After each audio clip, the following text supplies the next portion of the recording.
Un poids en moins pour vous, Jean-Marc, pour ce soir? Oui, un poids, oui, c'est vrai en fait. Parce que vous avez raison, on a vécu tellement d'émotions négatives depuis 15 jours. Alors, je ne cesse de répéter, mais à force de coup, on avait 3 suspendus, 4 blessés, tous des titulaires. Je donne un exemple, à part la ligne d'attaque, au départ du match, les 6, hormis Johan, mais les 6 derrière n'avaient jamais joué ensemble, pas une seule minute en championnat.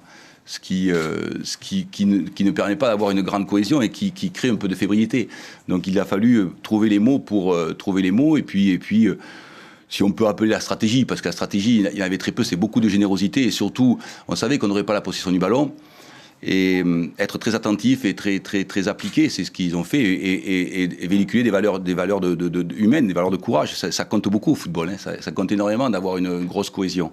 Bon, c'est vrai, c'est un point en moins, parce que quand on n'a aucune victoire, on dit Furlan, il ne gagne jamais en Ligue 1. Je n'ai pas beaucoup entraîné en Ligue 1, il faut dire, que 2 ou 3 ans. Mais donc la première victoire, elle vient au bon moment quand même. Elle vient au bon moment pour le président, pour tout le monde, et puis elle marque plus les esprits parce que c'est le leader. Voilà. Mais encore. Si vous attendez que je parle, moi ça va, je vais savourer avec mes joueurs. Bien sûr, c'est illustré. Oui, on a changé de plan, parce que j'avais mis les 2 jeunes sur les côtés qui sont des joueurs percutants et qui vont vite, mais ils étaient très certainement à court de conditions. On subissait beaucoup trop en première mi-temps. Ça devenait très dangereux. Je pense qu'on n'aurait pas pu tenir très longtemps. Donc on a pris un risque, compte tenu qu'il y avait beaucoup de joueurs qui étaient en reprise, comme Moubadi ou comme Othon, par exemple. Ils étaient vraiment en reprise. Très peu de joueurs étant de jeu, en fait. Puisque ceux qui avaient tant de jeu, ils étaient out. Donc j'ai pris un risque max à la mi-temps. J'étais un peu inquiet en faisant 2 changements, et pour essayer de conserver, si on peut dire, un peu plus le ballon sur les côtés avec Darbion, et puis faire entrer Nivet et Fabien Camus sur le côté, de façon à essayer d'avoir peut-être moins de percussions offensives, mais de conserver un peu plus le ballon. Mais paradoxalement, votre première victoire, elle vient avec une équipe qui, à la base, n'a pas trop joué ensemble, etc. Non, pas du tout. C'était vraiment des émotions très négatives. Quand on est entraîneur, on aime bien avoir au moins... le football est éminemment incertain, mais on aime bien au moins avoir travaillé avec le même groupe, au moins 13 ou 14 garçons. Mais là, on est allé très loin rechercher. Vous savez, hier à l'entraînement, on était 19 pour une liste 18. Donc c'était vraiment... Et puis là, n'importe qui aurait pu faire l'équipe en défense, parce qu'il ne restait plus que 4 défenseurs. N'importe qui était capable de faire la défense, parce qu'il m'en restait plus que 4. Donc voilà. Oui, c'est paradoxal, c'est ainsi, le football est magique, hein. Le football, c'est pour ça qu'il est si populaire. C'est parce qu'il permet effectivement, de temps en temps, avoir l'espoir de connaître ces soirées-là, quoi. Mais il faut aussi beaucoup de valeurs humaines et de solidarité, et une cohésion dans la vie au quotidien. Il faut beaucoup de cohésion, et on avait de la cohésion.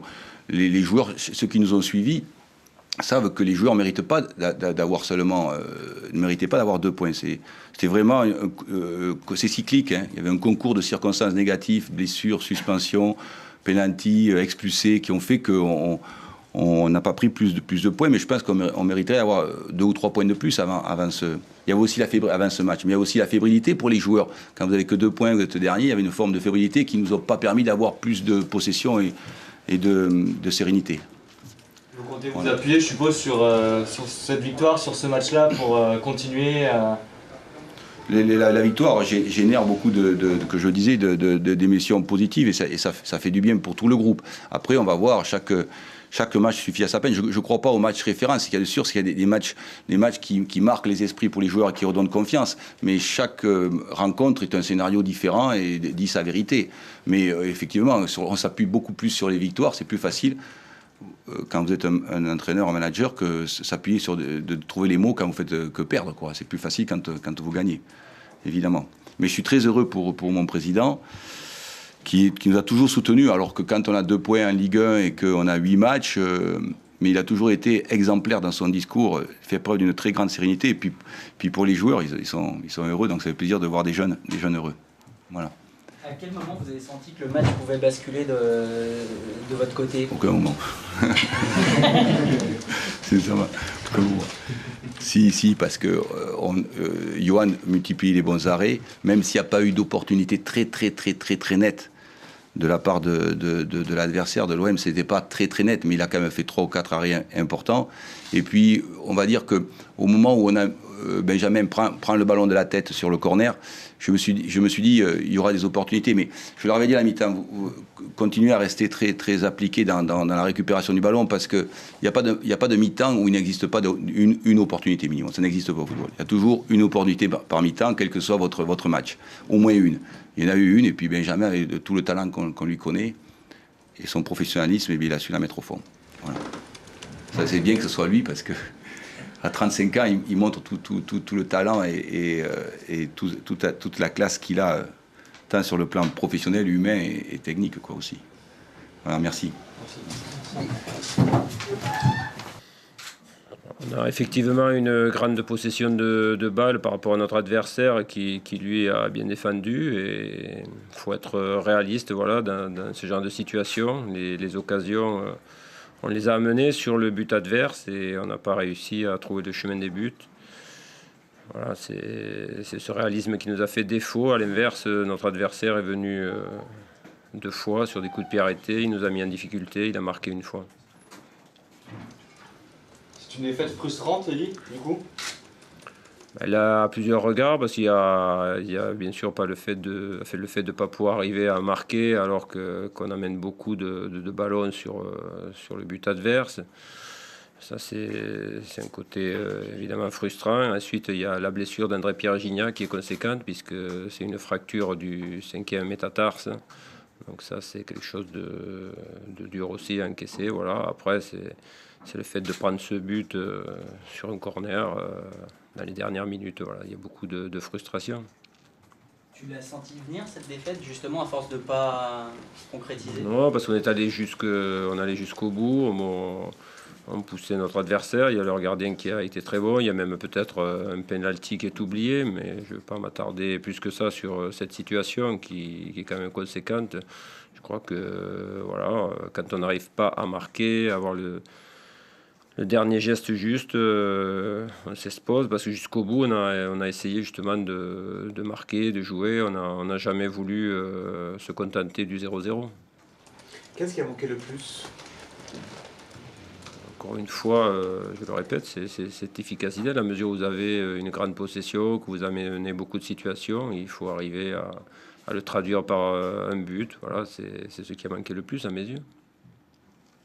Vous avez fait match nul contre le PSG, vous avez perdu à Valenciennes. Il y a un petit coup d'arrêt ou pas? Vous le ressentez ou pas du tout pour On a Marseille? perdu hein, À Valenciennes? avant. Oui, avant, oui.